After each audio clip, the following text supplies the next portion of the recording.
Pour ses retrouvailles avec le PSG, Kylian Mbappé a vécu un cauchemar. Du début à la fin, les Parisiens ont surclassé les Madrilènes qui ont payé des erreurs défensives. Grâce au doublé de Ruiz, combiné à des buts d'Ousmane Dembélé et Gonzalo Ramos, le champion d'Europe rejoint Chelsea en finale de la Coupe du Monde des clubs. Paris humilie au Real Madrid et rejoint Chelsea en finale.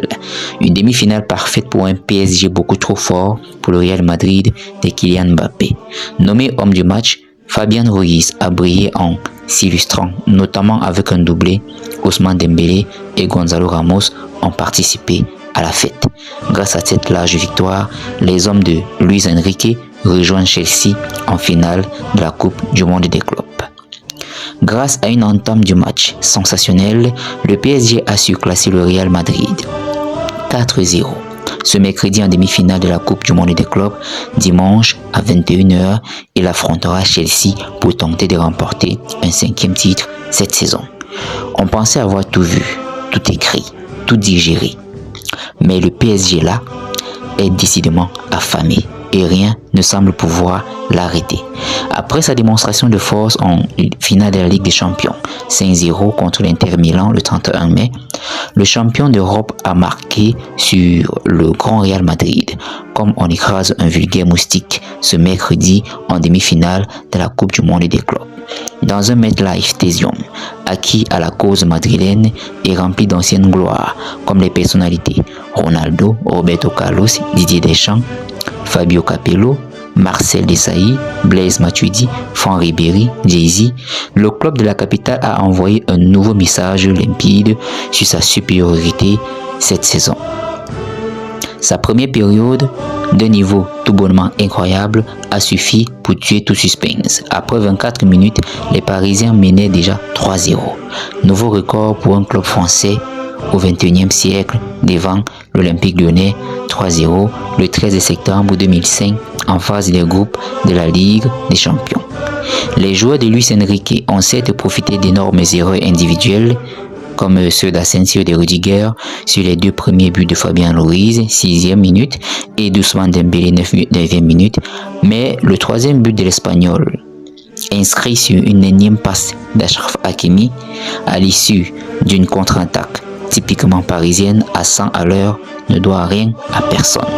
Avant de croiser la route du PSG, devenu le premier club français à disputer 64 matchs sur une saison, 63 pour Monaco en 2016-2017, jamais le Real n'avait été mené dans le tournoi. Malgré le retour comme titulaire de Kylian Mbappé, la Maison Blanche n'a pas existé. Gianluigi Donnarumma n'a effectué qu'un seul arrêt. À l'inverse, sans un Thibaut Courtois bien inspiré, qui s'est à nouveau incliné sur la fin devant Gonzalo Ramos, l'équipe de Xabi Alonso aurait pu recevoir une plus grosse déculottée. Ça n'aurait pas fait honneur à Luka Modric pour son dernier match avec les Merengues. Mais ce pari-là n'a aucun état d'âme, il l'avait déjà montré en envoyant Thomas Müller loin du Bayern Munich en quart. Une nouvelle ère a commencé, incarnée par les Vitinha, Kvaratskhelia et Doué. Dans 4 jours, en finale face à Chelsea, ces génies de l'an 2025 brigueront déjà un titre de champion du monde. Le joueur Dembélé fonce vers le Ballon d'Or. Le premier doublé de Fabien Ruiz en club depuis 6 ans aurait mérité un éclairage. Mais d'autres enjeux concernent Ousmane Dembélé. Dans la course au Ballon d'Or, Football France, l'international français a encore marqué des points. Après son but décisif au tour précédent, titulaire pour la première fois du tournoi, l'ancien Barcelonais s'est impliqué sur les 3 premiers buts, en chippant d'abord le ballon à Asensio, puis en lançant Hakimi sur le 3e. Aucun autre joueur n'a été plus décisif que lui cette saison sur les 5 grands championnats européens en compétition officielle. Vous avez dit favori?